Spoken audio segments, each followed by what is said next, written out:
দাদা এবং মায়েরা বলুন তো, জামাই খাবি, বিটি খাবি, দেওয়ার খাবি, ঘসুর খাবি, সব খেয়ে দিল একটা ঝিঙ্গার জন্য।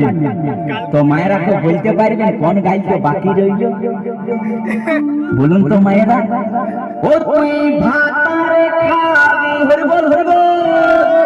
ওই আমার ঝিঙ্গাটা হাতে করলি চুরি গো, আমার ঝিঙ্গাটা হাতে করলি চুরি।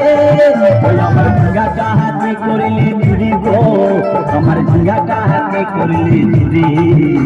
আরে আট করিলি বংশী গদর খাটি খালকে যাবি, আমার ঝিঙ্গাটা হাতে করলি চুরি গো, আমার ঝিঙ্গাটা হাতে করলি চুরি।